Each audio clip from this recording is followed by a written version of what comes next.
வணக்கம், welcome to அழகி channel. வாங்க இன்றைக்கி ஒரு சமையல் வீடியோ பார்க்கலாம்.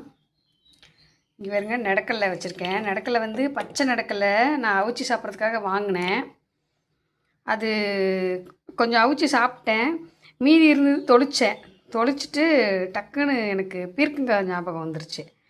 இது வந்து ரொம்ப சின்ன வயசில் இந்த நடக்கல்ல கூட சேர்த்து சாப்பிட்ட ஞாபகம் இருக்குது. நிஜமாகவே ரொம்ப நாளைக்கு முன்னாடி, ஆனால் ரொம்ப நல்லாயிருக்கும். இது வந்து அடிக்கடி செய்வாங்க, அதாவது இந்த சீசனில் மட்டும். இந்த சீசனில் பச்சை நடக்கல்ல எடுக்கிற சீசனு, அதாவது பிடுங்குற சீசனு தோட்டத்துலேருந்து.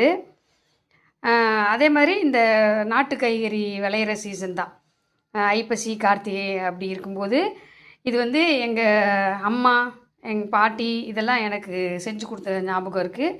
ரொம்ப நாளைக்கு முன்னாடி சாப்பிட்ட ஞாபகம். இப்போது இந்த பச்சை நடக்கல்லையும் யதார்த்தமாக வாங்கினது இருக்குது. அப்புறம் பீர்க்கங்காயும் நம்ம வீட்டிலேயே விளைஞ்சிருக்குது. அதனால் இன்றைக்கி அந்த டிஷ்ஷை செஞ்சு சாப்பிட்டு பார்க்கலாம். அது இல்லாமல் ரொம்ப வருஷத்துக்கு முன்னாடி சாப்பிட்டது எனக்கு ஆசையும் கூட சாப்பிட்ணுன்ட்டு. அதனால் இப்போ வந்து நம்ம அதை செய்ய போகிறோம்.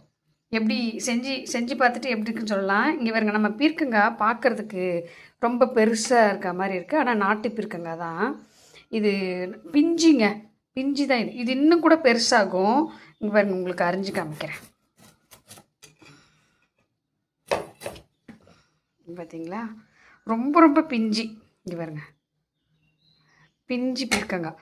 இது ஒரு வெரைட்டி போல் இருக்குது. நல்லா விதை நமக்கு கரெக்டாக அமைஞ்சிருச்சு. இது வந்து நம்ம 3வது காய் தான் பறிச்சிருக்கிறோம். இதுக்கு மேலே அக்கம் பக்கம் இருக்கிறவங்களுக்கு எப்பயுமே கொடுக்குற பழக்கம் இருக்குது. முருங்கைக்காய், கத்திரிக்காய், நம்ம வீட்டில் எது விளைஞ்சாலும், அவரைக்காய், எல்லாருக்குமே ஒரு முறை கொடுத்துருவேன். அதான் என்னோடய ஃப்ரெண்டு சர்க்குலேஷனில் எல்லாருக்கும் ஒரு முறை கொடுத்துருவேன். நம்ம தெருவுலேயே நிறைய பேர் இருக்காங்க நம்மளுக்கு, அவங்களுக்கெல்லாம் கொஞ்சம் கொடுப்பேன். இப்போ காய் வந்து நம்ம இது 3வது காய் தான் பொறிச்சிருக்கோம். இதுக்கப்புறம் நம்ம மற்றவங்களுக்கு தான் கொடுக்க போகிறோம்.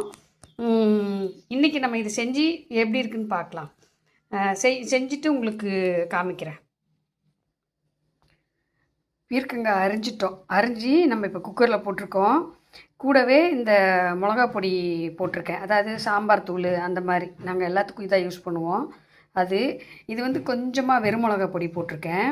அப்புறம் உப்பு, கொஞ்சம் மஞ்சள் பொடி, இவ்வளோ தான். இந்த வெங்காயம், தக்காளி, இந்த இதெல்லாம் அரிஞ்சு வச்சுருக்கேன்.